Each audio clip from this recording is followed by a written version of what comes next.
નમસ્કાર દોસ્તો, અમારી ચેનલ ભક્તિ વાસ્તુમાં તમારું સ્વાગત છે। દોસ્તો, જ્યારે ઘરમાં ભગવાનનો વાસ થાય છે ત્યારે તમને મળે છે આ 11 સંકેતો। મિત્રો, જો તમને રોજ સવારે આ સંકેતો મળે તો સમજવું કે તમારા ઘરમાં ભગવાનનો વાસ છે।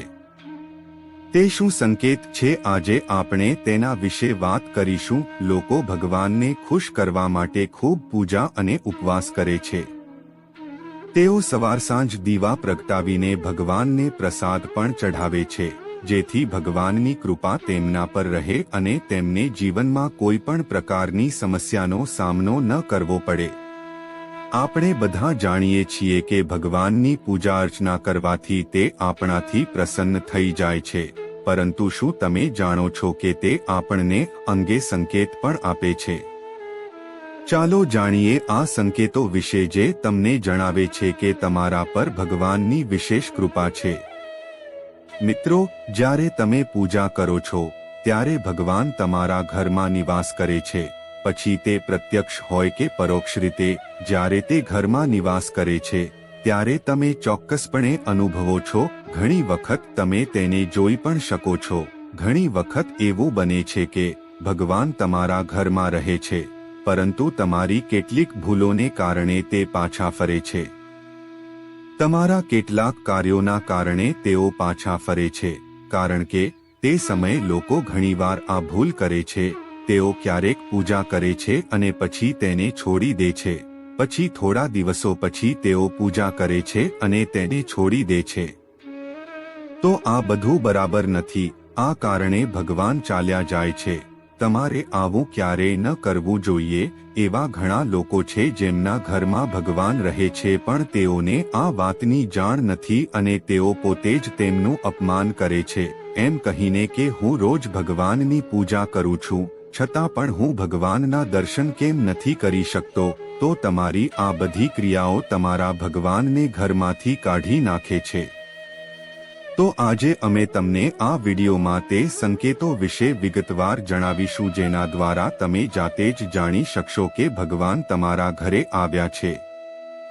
તો ચાલો જાણીએ તે સંકેતો વિશે।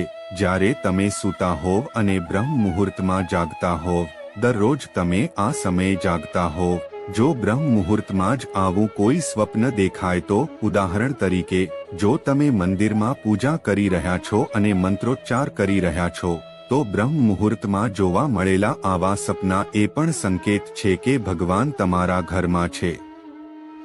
જો તમે શંખનો અવાજ, મંત્રોનો ધ્વનિ, ઘંટડીનો અવાજ અથવા કોઈ તમને રામ રામ કહેતા એવું નામ સાંભળો, તો તમે બ્રહ્મ મુહૂર્ત દરમિયાન જ આવો અવાજ સાંભળો છો, તો આ બીજી નિશાની છે જે દર્શાવે છે કે ભગવાન તમારા ઘરે આવ્યા છે। જ્યારે પણ તમે વહેલી સવારે સ્નાન કરીને તૈયાર થાઓ છો ત્યારે તમને એક અલગ જ સુગંધ આવે છે। તે એક અજીબ સુગંધ છે જે તમારા સિવાય કોઈને નથી લાગતી। તે કોઈ અત્તરની સુગંધ નથી, તમને આ વિચિત્ર ગંધ આવે છે। આ સુગંધ તમારા મંદિરના ઘરમાંથી આવે છે। હવે તે ઘરમાં જ્યાં હોય ત્યાં તમને આ સુગંધ આવે છે અને તમે તમારા ઘરના મંદિરની નજીક જશો, તમને વધુ સુગંધ આવે છે। મિત્રો, આ દેવી દેવતાઓની સુગંધ છે જે તમને જણાવે છે કે તમારા ઘરમાં ભગવાનનો વાસ છે। હવે જ્યારે નકારાત્મક ઉર્જા ઘરમાં પ્રવેશ કરે છે ત્યારે તમને ઘરની અંદર દુર્ગંધ આવવા લાગે છે, પરંતુ જ્યારે ભગવાનનો વાસ થાય છે અને સકારાત્મક ઉર્જા પ્રવેશ કરે છે ત્યારે તમને સુગંધ આવવા લાગે છે। આ સુગંધ ખૂબ જ સરસ, સુંદર, મીઠી છે જે તમારા મનને સંપૂર્ણ રીતે મોહી લે છે। જ્યારે પણ તમે પૂજા કરવા જાઓ છો તો તે જ સમયે જો કોઈ જીવ એટલે કે કૂતરો, બિલાડી, ગાય અથવા અન્ય કોઈ વ્યક્તિ સાધુ તમારા દરવાજે આવે છે અને આવું જ તમારા માટે અઠવાડિયામાં સતત 3 થી 4 વાર જો તે તમારી પૂજાના સમયે આવે છે, તો તેનો અર્થ એ કે ભગવાન તમારા ઘરે દસ્તક આપી રહ્યા છે। તે એટલા માટે આવી રહ્યા છે કારણ કે ગાય પણ માતાનું સ્વરૂપ છે, કૂતરાને પણ ભૈરવ બાબાનું પ્રતીક માનવામાં આવે છે, અથવા જો કોઈ વિનંતી કરનાર આવે છે તો તે પણ ભગવાનના કોઈ રૂપમાં આવે છે। તેથી આપણે તેમને ક્યારેય ભગાડવું જોઈએ નહીં, તેના બદલે આપણે તેમને સંતુષ્ટ કરવા જોઈએ, એટલે કે તેમને ખવડાવવું, તેમને સન્માન આપવું, પૈસા અથવા અન્ય કંઈ પણ દાન કરવું એ અલગ વાત છે, પરંતુ અન્ન અને પાણીનું સૌથી મોટું દાન એ માનવામાં આવે છે. જો તમને રાત્રે ઊંઘમાં વારંવાર સપના આવે છે અને તમારા સપનામાં ભગવાનની મૂર્તિ અથવા ફોટો દેખાય છે, તો તેનો અર્થ એ છે કે ભગવાનની કૃપા તમારા પર છે. કોઈક વાર એવું થાય છે કે તમે કંઈક લેવા માટે આગળ વધો છો, પરંતુ તે લેતી વખતે તમારા મનમાં તેના વિશે કંઈક શંકા આવે છે. બધું સારું થઈ જાય છે, પછી પણ કંઈક એવું બને છે કે અમે તે નિર્ણય લેતા અટકાઈએ છીએ. એવું માનવામાં આવે છે કે તમને કેટલાકના આશીર્વાદ છે, દૈવી શક્તિના. જે લોકો ભગવાન દ્વારા આશીર્વાદિત છે, પછી ભલે તે અમીર હોય કે ગરીબ, તેઓ દરેક જગ્યાએ માન મેળવે છે. જો કોઈને ઓછું કામ કરીને પણ સફળતા મળે છે, તો તે ભગવાનની કૃપાની નિશાની છે. ભગવાન દરેક મુશ્કેલીથી તેમની રક્ષા કરે છે. જે લોકોથી ભગવાન પ્રસન્ન હોય છે, તેઓ દરેક પરિસ્થિતિમાં ખુશ રહે છે. તેમના જીવનમાં ગમે તેટલું દુઃખ હોય, તેઓ હંમેશા ખુશ રહે છે. તેઓ કોઈ પણ સમસ્યાથી સરળતાથી ડરતા નથી. ઘુવડને જોવું શુભ છે. હિન્દુ ધર્મમાં ઘુવડને ખૂબ જ મહત્વપૂર્ણ દરજ્જો આપવામાં આવ્યો છે. ઘુવડને દેવી લક્ષ્મીનું વાહન માનવામાં આવે છે. તેથી જો તમે ક્યાંક ઘુવડ જુઓ તો તે ખૂબ જ શુભ સંકેત માનવામાં આવે છે. જો તમને અચાનક ક્યાંક ઘુવડ દેખાય તો સમજી લેવું કે જલ્દી જ માં લક્ષ્મી તમારા ઘરે આવવાની છે. જ્યાં પણ માં લક્ષ્મી આવે છે, ત્યાંના લોકોની ખાવાની આદતો બદલાવા લાગે છે. આવા ઘરોમાં ભૂખ ઓછી લાગે છે. ખાસ વાત એ છે કે આવા લોકોને ઓછું ભોજન પણ પૂરતું લાગે છે. આ સિવાય આવા ઘરોના લોકો માદક દ્રવ્ય અને માંસાહારી ખોરાકથી પણ દૂર રહેવા લાગે છે. ધનની દેવી લક્ષ્મીજીને સ્વચ્છતા ખૂબ જ પસંદ છે. જે ઘરોમાં સ્વચ્છતા હોય છે, તે ઘરમાં દેવી લક્ષ્મીનો વાસ હોય છે. આ સિવાય માં લક્ષ્મીને સફાઈ માટે ઉપયોગમાં લેવાતી સાવરણી પણ ખૂબ જ પ્રિય છે. એવું કહેવાય છે કે જો તમે સવારે ક્યાંક ઘરની બહાર કોઈકને ઝાડુ મારતા જુઓ તો તે ખૂબ જ શુભ સંકેત છે. શંખનો અવાજ સાંભળવો એ એક શુભ સંકેત છે. હિન્દુ ધર્મમાં શંખને મહત્વપૂર્ણ સ્થાન આપવામાં આવ્યું છે. એટલું જ નહીં, શંખનો અવાજ પણ ખૂબ જ શુભ માનવામાં આવે છે. તેથી કોઈ પણ શુભ પ્રસંગે કરવામાં આવતી પૂજામાં શંખ વગાડવામાં આવે છે. જો તમે સવારે ઉઠ્યા પછી શંખનો અવાજ સાંભળો છો, તો તે એક શુભ સંકેત માનવામાં આવે છે કે સવારે ઉઠ્યા પછી શંખનો અવાજ સાંભળવો એ તમારા ઘરમાં દેવી લક્ષ્મીનું આગમન સૂચવે છે. જો તમને સતત 3 દિવસ ઘરની બહાર નીકળતી વખતે નીલકંઠ પક્ષી દેખાય તો સમજવું કે ભગવાને તમારું સાંભળ્યું છે. તમારી મોટી ઈચ્છા જલ્દી પૂર્ણ થવા જઈ રહી છે. નીલકંઠ પક્ષીના દર્શન મહાદેવના આશીર્વાદની નિશાની છે. જો તમારા ઘરની સામે સફેદ ગાય વારંવાર આવવા લાગે અથવા કોઈ દિવસ તમારા ઘરની સામે સફેદ ગાય આવે અને તેના વાહડાને દૂધ પીવડાવે તો તે તમારા પર દેવી દેવતાઓની કૃપાનો સ્પષ્ટ સંકેત છે. આ સૂચવે છે કે તમારી પૂજા અર્ચના સફળ થઈ રહી છે અને તમારા જીવનની બધી સમસ્યાઓ દૂર થઈ રહી છે. ભગવાન તમારી બધી પરેશાનીઓ અને ખરાબ દિવસોનો અંત લાવવાના છે. જો કોઈ પક્ષી ઘરના મુખ્ય દ્વારની આસપાસ માળો બનાવે છે તો તે ખૂબ જ શુભ સંકેત છે. આ એ વાતનો પુરાવો છે કે તમે ભૂલથી પણ પક્ષીઓ અને તેમના બાળકોને નુકસાન ન પહોંચાડો.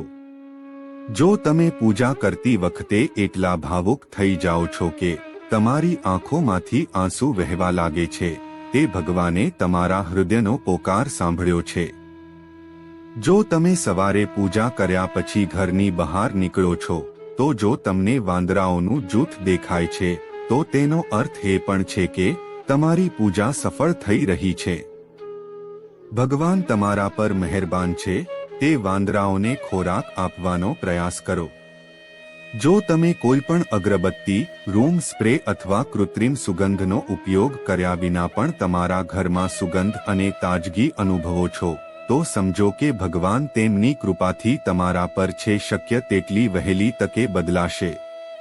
પૂજા દરમિયાન ઘરમાં મહેમાનનું આગમન પણ ભગવાનની કૃપાની નિશાની છે.